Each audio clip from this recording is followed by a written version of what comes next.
आप प्रसाद ही पाएं, कभी अमनिया ना पाएं। प्रार्थना है यदि आप इस जन्म में प्रियालाल के प्रेम में डूबना चाहते हैं तो प्रसाद ही पाएं। जल प्रसाद पिएं, वस्त्र प्रसाद धारण करें, भोग प्रसाद पाएं और पूरा जीवन प्रसाद में कर लें। प्रसादे सर्व दुखानाम हानिरस्योपजायते। मान जाओ, मान जाओ। अमनिया को जहर की तरह देखो। अमनिया पाना हो तो जैसे जहर नहीं पाते ऐसे नहीं पाएंगे, कुछ भी अमनिया नहीं पाएंगे। बिना अपने पिया प्रीतम को अर्पित किए कुछ नहीं पाएंगे। नियम ले लो, नियम नेम से ही प्रेम का प्रादुर्भाव होता है। हमारी प्रिया जो जहां विराजमान नहीं है वहां नहीं। हम ऐसे श्याम सुंदर को नहीं पहचानते जिनके पार्श्व में प्रिया जो नहीं है। मनोमृणाल भूषण भूषित भुज श्याम अंश परडारी। हम वृंदावन वासी नित्य विहार उपासी श्री जी से लालजू को पहचानते हैं। श्री जी नहीं तो हम लालजू को नहीं पहचानते। और ऐसा कभी नहीं हो सकता कि श्री जी अकेली हों। हमारी श्री जी वही होंगी जहां लालजू हैं, या लालजू वही होंगे जहां हमारी श्री जी। एक पल के लिए जुगल जोरी कभी बिछुड़ती नहीं है। यहां एक पल के लिए भी रह न सकत पल पलकन अंतर। जैसे जलते बीन, जैसे प्रिया प्रीतम के बिना, प्रीतम प्रिया के बिना, ऐसे सखी प्रिया प्रीतम के बिना। मात्र प्रसाद दर्शन से पाप नष्ट होते हैं। जैसे लालजू का प्रसाद जहाँ केवल प्रभु विराजमान हैं, अपने लोगों को दिया जाए तो अपने माथा रखकर प्रणाम करेंगे, परिक्रमा करेंगे उसको, लेकिन हम चखेंगे नहीं। चखेंगे तभी जब प्रियाजू विराजमान होंगी। प्रियाजू अगर नहीं है तो हम नहीं चखेंगे। ये हम प्रियाजू की दासी हैं। अपनी स्वामिनी के बिना हम उच्छिष्ट नहीं पा सकते किसी। जैसे पतिव्रता अपने पति का ही उच्छिष्ट पाएगी, बस ऐसे ही ये पातिव्रत धर्म, हरिवंश पतिव्रत हैं जिनके, अगर समझ पाओ तो समझ पाओ। अगर ये पातिव्रत धर्म धारण कर लिए तो महान सर्वोपरि नित्य विहार रस स्वाभाविक प्राप्त हो जाएगा। ये ठसक, ये समर्पण, ये अनन्यता, और ये मत डरो कि अपराध हो जाएगा, क्योंकि एक ही तत्व है। और जो तत्व हमें गुरु ने बताया उसका नाम राधा है। हम श्री राधा जुग चरण निवास, बस सबकी उपासना हो गई। डरने की कहीं कोई विषय नहीं कि कहीं अपराध न बन जाए। पहले बताया मस्तक रखकर प्रणाम करो और भाव बड़े प्रसाद की परिक्रमा कर लो, पर हमारे कंठ के नीचे जाएगा प्रसाद तो जब तक लाडली जू ने नहीं पाया तब तक नहीं जाएगा। अगर प्रियाजू पार्श्व में नहीं विराजमान तो वो प्रसाद हम लेंगे, हृदय से धारण कराएंगे, पर हम चखेंगे वही जब प्रियाजू। यह दिव्य प्रसाद प्रिया पिय को, यह अनन्यता है हमारे प्रिया प्रीतम के प्रेम रस की। दर्शत ही मनमोद बढ़ावत, परशत पाप हरत ही को। कभी राधा वल्लभ जी, बाके बिहारी जी, राधा रमन जी अपने प्रिया प्रीतम का घर में जो भोग लगा, एक दाना भी प्रसाद का अपमानित नहीं होना चाहिए। प्रसाद को जो भोग लगा हुआ है, हम जैसे कभी किसी को तो प्रसाद अलग कर देते हैं, दृष्टि का दिखाया हुआ भले दे, प्रसाद उसी को देंगे जो एक एक कण प्रसाद का आदर सहित पाए। थाली में थोड़ा जल डाल के धो के उसे पी ले। प्रसाद का एक कण भी ऐसा नहीं कि थोड़ा पाया और फिर डस्टबिन में फेंक दिया, महत अपराध।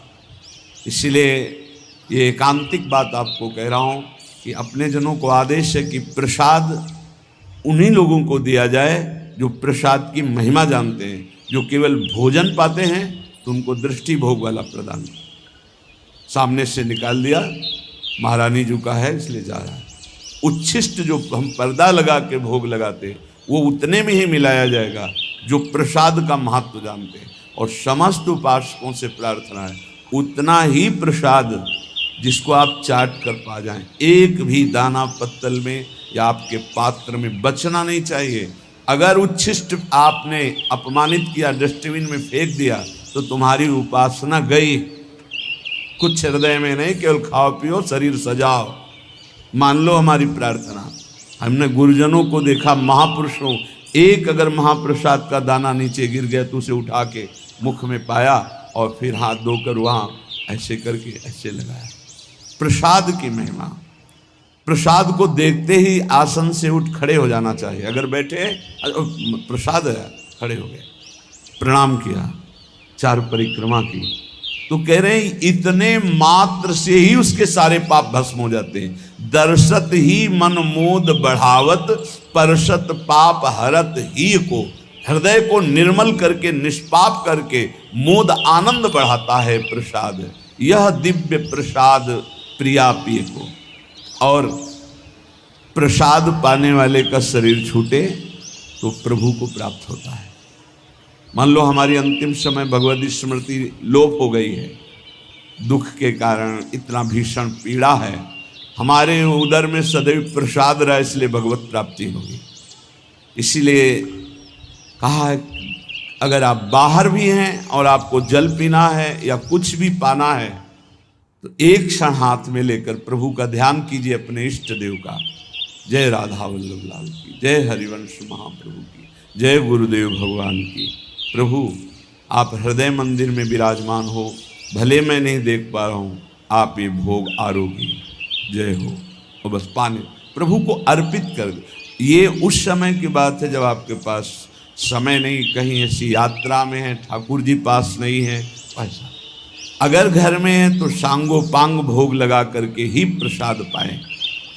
और एक उपाय बताया है कि जैसे आप कहीं बाहर जा रहे हैं तो आप राधा वल्लभ जी का भोग लगा लीजिए, किशमिश का, काजू आदि का, और रख लिया, एक किशमिश डाल दी, पहले अमनिया को अर्पित किया और फिर एक किशमिश डाल दी, पूरी थाल प्रसाद हो गई। पर उतने में ही डालिए जितना पाना है, जितना थाल में है एक दाना भी नहीं बचना चाहिए। पावत परम प्रेम उपजावत, भूलवत भाव पुरुष तिय को, यह दिव्य प्रसाद प्रिया पिय को। जो बड़े भाव से पाते हैं, ये देखा है। ये जरा पूड़ी लाना, ये कचौड़ी लाना, ये नहीं, ये नहीं, ये नहीं, ये नहीं, ये डालो, ये नहीं। आप पदार्थ पा रहे हो, प्रसाद नहीं पा रहे हो। प्रसाद अगर है तो उसमें पूड़ी कचौड़ी अमुक पदार्थ, ये भाव नहीं, प्रसाद भाव। जितना आपको लगता है थोड़ा ले लीजिए, पा लीजिए। फिर आपका शरीर रोगी है, जो आपको अनुकूल लगे वो भोग लगा लीजिए। अगर महल से प्रसाद आता है उसमें भेद बुद्धि ना करे, ना अन्न बुद्धि करे, ना कोई पदार्थ बुद्धि करे, केवल प्रसाद बुद्धि, तो कह रहे पावत परम प्रेम उपजावत। पाते ही हृदय में प्रेम का प्रादुर्भाव होता है। भूलवत भाव पुरुष तिय को। कितना बड़ा प्रसाद का प्रभाव कि देह भाव का त्याग हो जाएगा। मैं स्त्री हूं, मैं पुरुष हूं, इस भाव का विस्मरण हो जाएगा। कितनी अद्भुत महिमा। जो वेदांत चिंतन करते करते वर्षों हो जाते हैं और देह भाव नहीं भूलते, वो हमारे प्रिया प्रीतम के प्रसाद में इतनी सामर्थ्य है। भूलवत भाव पुरुष तिय को। मैं स्त्री हूं, मैं पुरुष हूं, ये भाव विस्मरण करा के मैं श्री जी की हूं, मैं प्रिया सहचरी हूं, ऐसी ठसक आने लगती। भगवत रसिक भाव तो भूषण, तिहि छिन होत जुगल जिय को। यह दिव्य प्रसाद प्रिया पिय को। ये प्रसाद पाने वाले साधक पर श्री प्रिया प्रीतम इतने रीझ जाते हैं कि उसे अपना हार बना लेते हैं, अपना हृदय हार बना लेते, अर्थात बहुत प्यार करते हैं। ये मेरा इतना अनन्य है, मेरे सिवा कोई और पदार्थ पा नहीं सकता जो मेरा उच्छिष्ट नहीं। बस ये हमने गुरुजनों में देखा है, पूर्ण निष्ठा, पूर्ण परिपक्व भाव। ये देखा, भूखे रहने पर भी, कष्ट में शरीर है फिर भी, सुविधा है पर नहीं पाया। और भगवत अवतारों का भोग लगा हुआ नहीं पाया। अपनी प्रियाजू को 2 केला खरीद के भोग लगा के फिर दंडवती प्रारंभ, ये लगा। निष्ठा तो रसिक महापुरुषों के समीप रहने से ही पता चलती है। अपने प्रिया प्रीतम का प्रसाद, एक बार एक बहुत माननीय जगत पूजनी की जगह से प्रसाद है, माथे में से जो चले गए तो कहा यमुना जी के महल में पहुंचा दो, वो सर्व सामर्थ्यशाली है। हाँ जी, आप कभी कभी जानकर पूछते थे कि कुछ बोलें, कुछ बताएं, उनका वहाँ हमारी प्रियाजू ने भोग प्रगट में नहीं पाया, इसलिए हम प्रगट में नहीं पाएंगे। मानसिक तो हमने भी स्वीकार कर लिया, अगर प्रियाजू प्रगट में पाएं तो हम प्रगट में पाएं, नहीं अन्यथा नहीं। ऐसा ही हुआ पूज्य श्री रूपलाल गोस्वामी जी, जिनका पीछे चरित्र भी सुना और पूजन भी हुआ था। बाल्यावस्था से ही श्री जी के अनन्य की जन्म सिद्ध अधिकार गोस्वामी पर राधा वल्लभ जी के अनन्य आचार्य, बचपन से ही अपने इष्ट निष्ठा, बहुत प्रतापी महापुरुष थे श्री रूपलाल गोस्वामी जी, जिनके शिष्य श्री वृंदावन दास चाचा जी के हरिवंश महाप्रभु का द्वितीय रूप कहा गया श्री रूपलाल गोस्वामी जी को। तो किसी निज शरणागत वैष्णव के प्रसन्नता के लिए वो जगन्नाथपुरी गए हुए थे। पुरी में गए, जहां पुरी के आराध्य जो जगन्नाथ जी विराजमान, वहां जाकर के अपनी श्री जी साथ राधा नाम, तो वहां प्रसाद आदि दिव्य सब माथे पे लगाया, प्रणाम किया, पर पास लिया नहीं और पाया नहीं। इससे वहां के जो पार्षद थे उनको दुख हुआ और मन में बड़ा क्षोभ हुआ कि ये वृंदावन से आए हैं, रसिक महापुरुष हैं, और तेज ऐसा था जिसके देखने से ही लग रहा था कि कोई संशय नहीं था ये मनमानी कर रहे हैं, ऐसा नहीं, ऐसा भागवती तेज, वो महाविद्वान और रस सिद्ध महापुरुष। तो राजा के पास शिकायत की गई, जो जगन्नाथपुरी के राजा, कि ये ऐसे महापुरुष आए हैं जो जगन्नाथ जी का प्रसाद पाया नहीं, स्वीकार नहीं किया, प्रणाम कर लिया।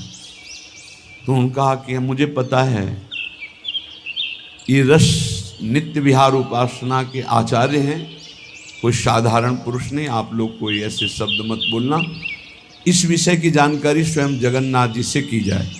तो वहाँ की पद्धति थी कि रात्रि में जगन्नाथ जी के समीप सुला दिया जाता।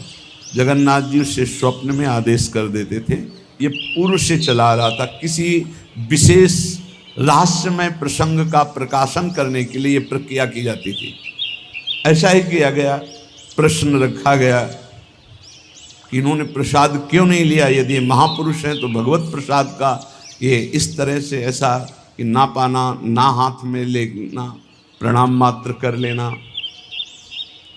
तो जगन्नाथ जी रात्रि में प्रकट हुए, श्री द्वारिकाधीश श्री कृष्णचंद्र जी ही तो जगन्नाथ हैं, पार्श्व में बलराम जी और सुभद्रा जी, और ये दशा हुई है ब्रज की प्रेम लीला सुनने पर, जो प्रेम विगलित रूप जगन्नाथ जी का है। तब उन्होंने कहा कि हमारी प्यारी जू की ठसक में उनका उच्छिष्ट पाने वाले जन हैं जिनकी हम अधीनता स्वीकार किए हैं, जिनके अधरामृत का पान करने के लिए हम भी याचना करते हैं, इसलिए इनके ऊपर हमारा कोई शासन नहीं, इनके ऊपर कोई हमारा विधान नहीं। ये प्यारी जो कि निज सहचरी हैं, इसलिए किसी भी तरह से कोई अपराध मत कर देना इनके प्रति भाव बिगाड़ करके। वो राजा को बताया कि स्वप्न में जगन्नाथ जी आए थे, ऐसा ऐसा।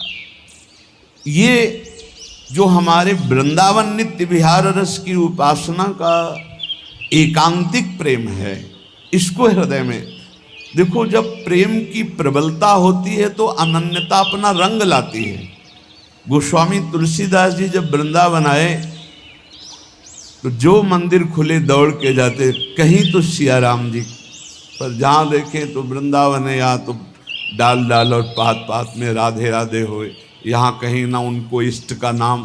क्योंकि जगत में कहीं भी जाओ तो गांव गांव में भैया राम राम जय सिया राम, गांव में एक दूसरे से मिलने में यही होता है, राम राम इतना। तो यहाँ पूरे वृंदावन में डोल लिए, एक बार भी नाम न सुना, एक जगह भी कहीं रूप न दिखाई दिया, व्याकुल हो गए। कैसा देश है, यहाँ एक एक पत्ते से भी राधा राधा राधा राधा।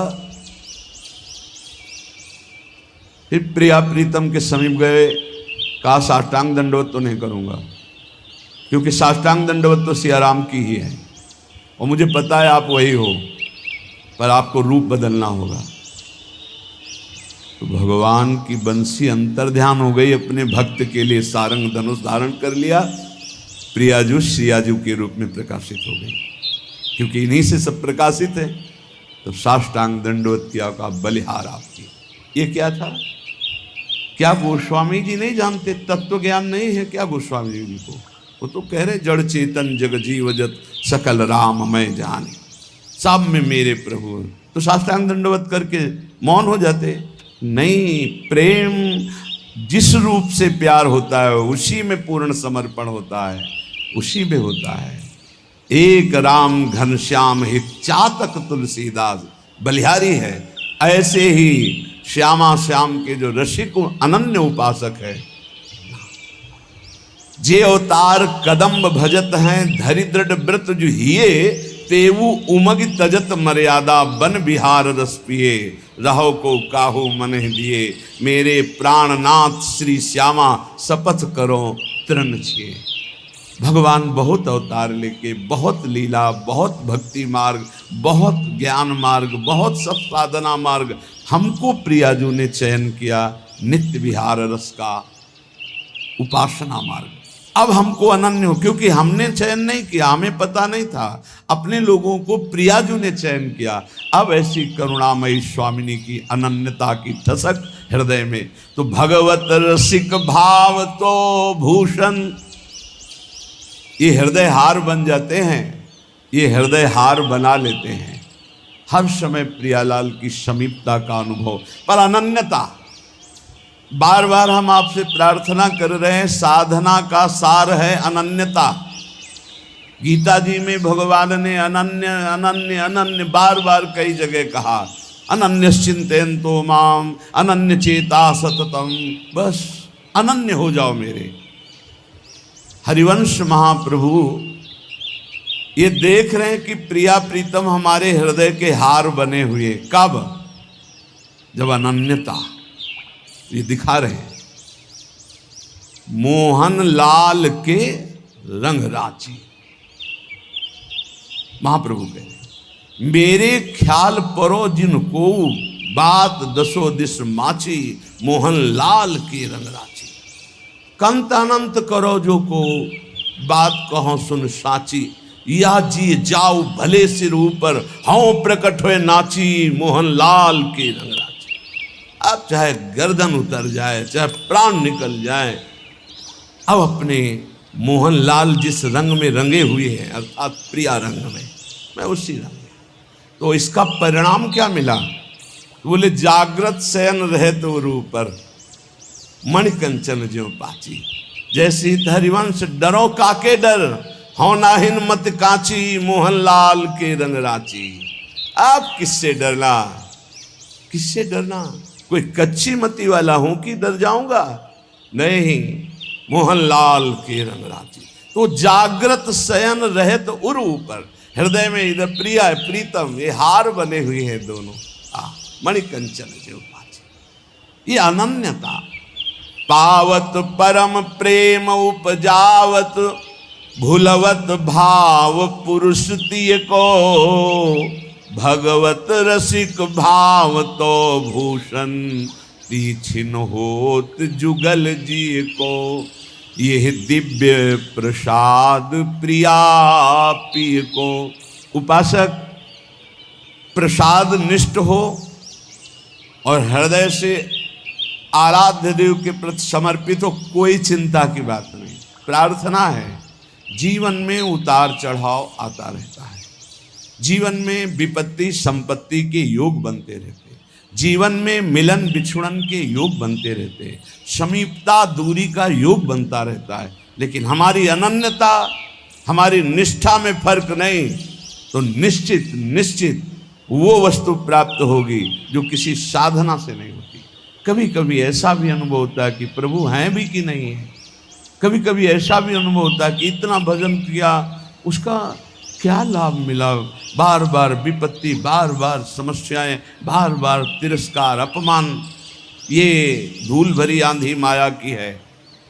आंखें तुम्हारी देखने में समर्थ नहीं हो पाएंगी धूल भरी माया में, पर आंख मूंद कर विश्वास करो, कोई तुम्हें अपनी भुजाओं में भरे हुए है, तुम्हें धूल भरी आंधी नहीं ले जा पाएगी। तुम इष्ट की कृपा पात्र हो, इसलिए धैर्यपूर्वक जैसी आज्ञा आचार्य की, शास्त्र की, गुरुजनों की, आंख मूंद के करो, मंगल होगा। विचार करने की जरूरत नहीं। गुरुजनों की आज्ञा पर विचार नहीं किया जाता, बिना ही विचार करी शुभ जानी। तो जो हमारे आचार्य कह रहे हैं, इष्ट निष्ठा, प्रसाद निष्ठा, नाम निष्ठा, धाम निष्ठा, ये सब परम पद प्रदान करने वाले। कल चर्चा में आखिरी में कहा, तुम्हें विश्वास है कि तुम्हें भगवत प्राप्ति होगी। तो पहली बार में कम, फिर दूसरी बार में ज़्यादा, फिर काफ़ी लोग नहीं थे जो अंदर से उत्साहपूर्वक बोल सके। इसका चिंतन हुआ हमें कि क्यों नहीं ये बोल पा रहे।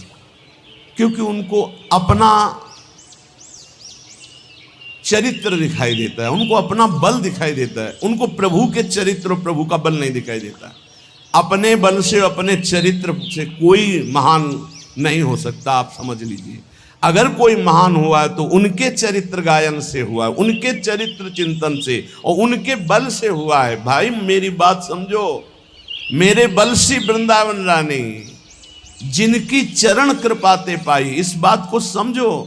आप में बल नहीं है, आप ऐसे पावन नहीं है कि प्रिया प्रीतम का स्पर्श कर सके, लेकिन उनका पावन प्रसाद, उनका पावन चरित्र, उनका पावन धाम, उनका पावन नाम, उनकी पावन उपासना हमको प्राप्त हो गई। हमें उधर देखना है, उधर उनकी कृपा, तभी तुम गर्व से कहोगे हाँ हमें भगवत प्राप्ति होगी। नहीं तो तुम ऐसे निराश हो जाओगे, उदास हो जाओगे। हाँ ये तो बचपन से लगे इसलिए कह रहे हैं कि हमें भगवत, मुझे कहाँ होंगी, मैं तो विषयों में फंसा हूँ। नहीं नहीं नहीं, बार बार आपका उत्साह बढ़ाने के लिए कह रहे हैं हम। सोचो तुम्हें भगवत प्राप्ति हो जाएगी, क्योंकि तुम प्रसाद भोक्ता हो, तुम नाम जापक हो, तुम भगवत शरणागत हो, तुम धाम में बैठे हो। विश्वास करो। बिल्कुल सरल उदाहरण, इसको केवल दिमाग में बैठा लो। दो महात्मा भजन कर रहे थे, एक बट वृक्ष के नीचे, एक पीपल वृक्ष के नीचे। नारद जी निकले तो बट वृक्ष वाले ने साष्टांग दंडवत किया, महाराज आप तो कभी कभी भगवान वैकुंठनाथ के समीप जाते, मैं उनका दास हूँ, कभी स्मृति दिलाना और पूछना कि अमुक जगह बट वृक्ष के नीचे जो महात्मा भजन करते हैं उनको आप कब दर्शन देंगे। ठीक ऐसा ही प्रश्न पीपल वृक्ष के नीचे भजन करने वाले महात्मा ने किया। देवर्षि नारद जी कुछ समय बाद वैकुंठ के दर्शन करके, वैकुंठनाथ से संभाषण करके वापस लौटे तो पहले पीपल वाले मिले। देखते ही साष्टांग दंडवत किया। इतने में बट वृक्ष वाले महात्मा ने भी देखा, समीप आ गए। दोनों ने एक साथ पूछा भगवान ने क्या कहा। तो बट वृक्ष वाले की तरफ देखा और कहा तुम्हें भगवान इसी जन्म में मिलेंगे। पीपल वृक्ष वाले महात्मा से कहा कि तुम्हें भगवान ने कहा है कि जितने पीपल के पत्ते इतनी बार जन्म लेना पड़ेगा तब तुम्हें भगवत साक्षात्कार होगा। वो नाच पड़े। बट वृक्ष वाले नहीं नाचे, पीपल वृक्ष वाले नाच पड़े, रोने लगे और कहा भगवान मुझे जानते कि मैं उनका भजन कर रहा हूं, भगवान मुझे जानते। इतना आनंद मगन हुए, इतना आर्त भाव से, हे करुणा वरुणालय, हे मेरे प्रीतम। वहीं भगवान प्रकट हो गए। उसी क्षण भगवान ने सबसे पहले हृदय से लगाया पीपल वृक्ष वाले महात्मा को।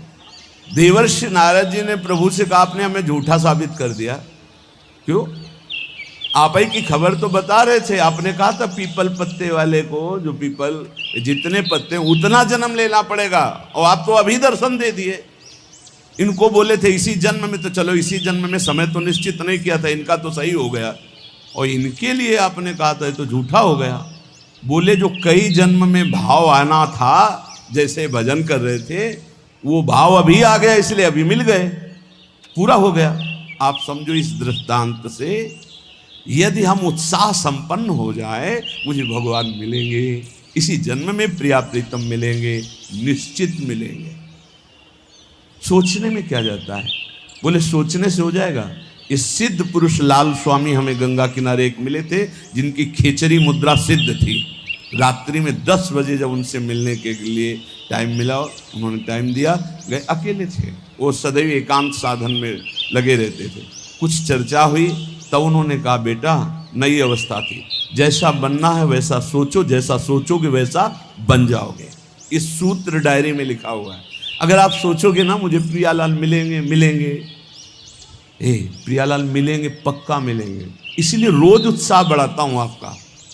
आप सोचिए कि आपको प्रभु मिलेंगे। देखो धाम की इतनी कृपा है, प्रभु मिलेंगे आपको। नाम की इतनी कृपा है, प्रभु मिलेंगे। अरे कुछ नहीं, हमारी स्वामी जी बड़े करुणामयी, युगल सरकार मिलेंगे। ये बार बार आपके दिमाग में हम डाल रहे हैं, उत्साह वर्धन कर रहे हैं कि आपकी सोच में आने लगे कि वैसे तो हमारा उत्साह नहीं, लेकिन संत कह रहे हैं, गुरुजन कह रहे हैं, शास्त्र कह रहे हैं, तो हम मिल जाएंगे, हमको भी मिल जाएंगे, निश्चित प्रभु मिल जाएंगे। बस ये बात आना महामंगल शुरुआत हो गई। ये बात आना महामंगल की नींव पड़ गई। हमारी बात मान लो। अरे बोले कल सोचने से प्रभु मिल जाए, पक्का केवल सोचने से मिल जाएंगे। पुत्र के बहाने नारायण तो परम पद मिल गया, आप धोखे में मत रहिए। प्रिया प्रीतम का नाम, प्रिया प्रीतम का धाम, प्रिया प्रीतम का रूप, प्रिया प्रीतम की लीला, ये निश्चित भगवत प्राप्ति कराती है। श्रीपाद प्रबोधानंद जी महाराज कह रहे बहुत ध्यान से सुनना, तो तुम्हें और पुष्टता हो जाएगी हमारी बात जो अभी कही। कह रहे कि राधा कृष्ण विचित्र मनमथ कला नंदा चमत्कुर्वते यस्मिन् सौख्य चमत्कृति परतरा यत्र दीक्षादितः तद्वंदे ममकारतोद्भुत तमाद यस्याद्भुतानुक्षणोल्लासाः श्रीवनराजसीम सुमहाभावं तमेव स्तुमः। ये वृंदावन धाम श्री श्यामा श्याम की प्रेम युद्ध भूमि है। श्रीमद चतुरासी जी अद्भुत खेत महामन्मथ को दुंदु विभूषण राव जूझत सुभट परस्पर अंग अंग उपजत कोटिक भाव। ये अद्भुत खेत माने समर भूमि, प्रेम की समर भूमि है। ये प्रेम का युद्ध होता रहता है यहाँ प्रिया प्रीतम, प्रेम का अद्भुत खेल। कह रहे यहाँ जो शरणागति दीक्षादि लेता है प्रिया प्रीतम की, राधा कृष्ण विचित्र मनमथ कला नंदास चमत कुर्वते। मनमथ कहते हैं काम को भी और मनमथ कहते हैं प्रेम को भी। अनंग कहते हैं काम को भी, अनंग कहते हैं प्रेम को भी। तो जगत में जहां प्रेम शब्द का प्रयोग होता है वहां शुद्ध काम ही है, मलिनता, केवल स्वसुख वांछा। और जहां प्रेम राज्य में मनमथ का अनंग का काम शब्द का प्रयोग होता है वहां विशुद्ध प्रेम होता है। यस्मिन शौक चमत्कृति, अद्भुत सुख की चमत्कार आनंद राशि प्रदान करने वाली हो जाती है जो वृंदावन में दीक्षा लेता है प्रिया प्रीतम की शरणागति, प्रिया प्रीतम की उपासना। यस्मिन सौख्य चमत्कृति परतरा यत्रत्य दीक्षादिता, क्योंकि दीक्षा से उसका नया जन्म हो जाता है, ब्रजवासी माना जाएगा। एक होता है माँ के गर्भ से जन्म लेना, एक होता है गुरु के द्वारा नाद से जन्म होना। एक बिंदु से जन्म माना गया माता पिता के, और एक गुरु के नाद से जन्म माना जाता है। ये नई दीक्षा जो हुई, ये नया जन्म हमारा है। शिक्षा दीक्षा सांसारिक तो बहुत हो गई, ये जो प्रिया प्रीतम की शरणागति है, हम शुद्ध ब्रजवासी हो गए दीक्षा मात्र से। ये नया जन्म, विश्वास देखो, सारा खेल विश्वास का है। पीछे प्रसंग सुनाया चतुर्भुजदास जी की कथा में, एक जमींदार के यहाँ से चोरी करके, बहुत प्रवीण था, वो कोई साथी नहीं रखता था, अकेले ही चुरा लेता था।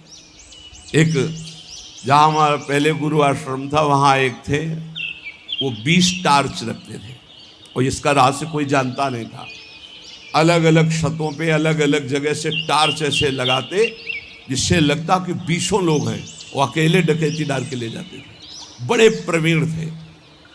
जब वो मारे गए थे तो गंगा स्नान करके जा ही रहे थे, तो 50 लोग, जैसे किसी पशु को घेरा जाता है, ऐसे घेर के उनको, तो ऐसे उनके पीछे आदमी लगे।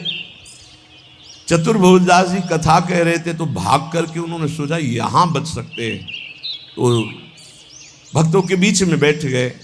राज कर्मचारियों ने सोचा कि यहाँ चोर क्यों बैठेगा, तो उन्होंने सत्संग में कोई विघ्न ना पड़े इसलिए दूर से ही चले गए, पर वो मिला नहीं। उस समय प्रसंग चल रहा था, चतुर्भुजदास जी कह रहे थे, जो श्यामा श्याम की शरणागति लेता है, दीक्षा लेता है, उसका नया जन्म होता है, पूर्व के सारे पाप नष्ट हो जाते हैं। ज्यादा पकड़ हुई नहीं, यही शब्द पकड़ पाए। सत्संग समाप्त हुआ, पास गए, कहा दंडवत महाराज, हम चोर हैं, सैकड़ों कत्ल किए हैं, चोरी किए हैं, डकैती की है, हमें दीक्षा दोगे? चतुर्भुजदास जी ने देखा कि इतनी सच्चाई से बता रहा है, हाँ क्यों नहीं, तुम्हें भी दीक्षा में, तो क्या हमारे सारे पाप नष्ट हो जाएंगे पूर्व जन्म के? हाँ पक्का, मेरा नया जन्म माना जाएगा, पक्का। ठीक है, कुछ नियम? बोले नियम ये कि अब चोरी नहीं करोगे और झूठ नहीं बोलोगे, और ये नाम दे रहे, नाम जप करो, तुम्हारा पूर्व का सारा पाप नष्ट, नया जन्म तुम्हारा। मुंडन कराओ। वो जो उनका विभत्स स्वरूप भयानक था, उस हटाकर 12 तिलक लगाए, मंत्र दिया। अब तो वो चौड़ी छाती करके घूमने लगा। राजकर्मचारी घूम ही रहे थे, जो जमींदार था उसने पहचान लिया, उसने कहा चोर है, तिलक विलक लगाए लिए है, तो वही चोर। बंदी बना लिया गया, राजा के दरबार में ले गए। राजा ने कहा कि आप तो वैष्णव चिन्ह धारण किए हुए हैं, सच्चाई से बोले। बोले झूठ बोल ही नहीं सकता, गुरुजी ने कहा है झूठ नहीं बोलना, झूठ तो बोल ही नहीं सकता। पूछिए आप, चोरी की? बोले इस जन्म में नहीं की। वो जो सेठ साहूकार जमींदार था, बोले चाहे जिसकी कसम खवा लो, यही है, ये बाल मुड़वा डाला, तिलक लगाए है, कंठी बांधे, यही हम पक्का कह सकते हैं। वो कह रहा चाहे जिसकी कसम, उसने कहा इस जन्म में ही चोरी नहीं की।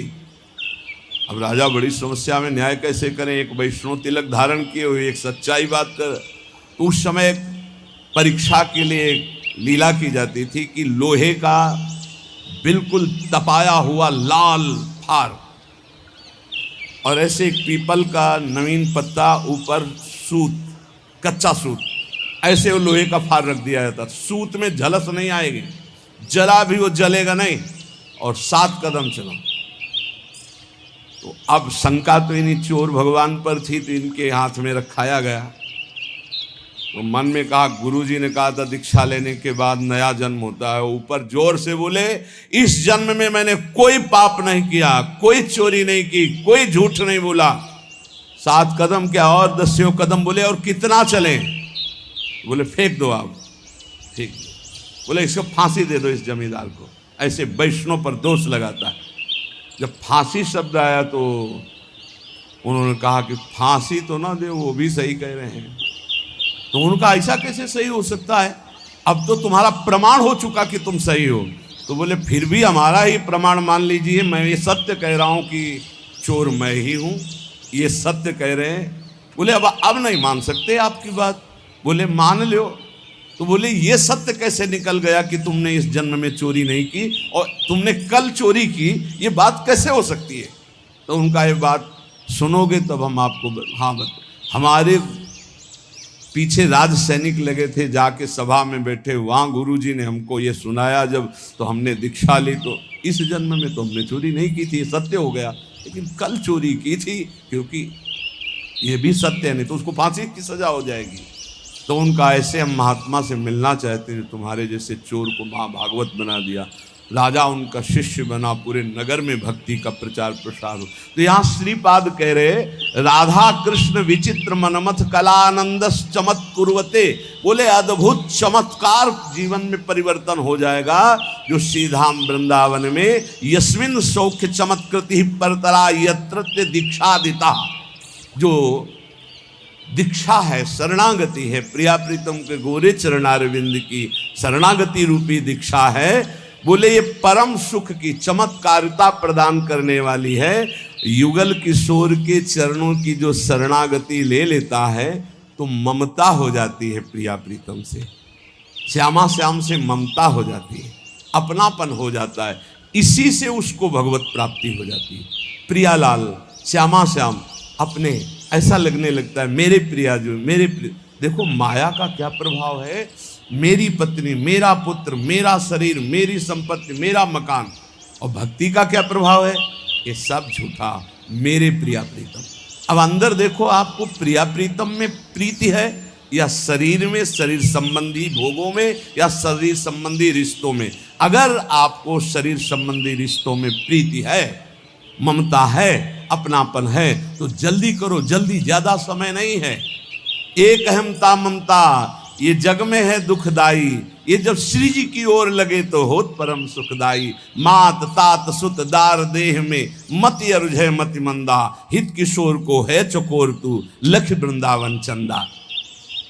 जो ममता बुद्धि प्रिया प्रीतम में प्रतिक्षण उल्लास पूर्वक होती है, वही भगवत प्राप्ति करा देती। दीक्षा लिया और ये ठसक आ गई, हमारे इष्ट श्यामा जो नवल किशोर उपासना, जुगल मंत्र को जाप, जुगल मंत्र को जाप, इष्ट श्यामा महारानी, श्री वृंदावन धाम इष्ट श्यामा महारानी, ये ठसक आ जाती, हमारी प्रिया जो, हमारी लाडली जो, बस इसी से परम पद की प्राप्ति होती है।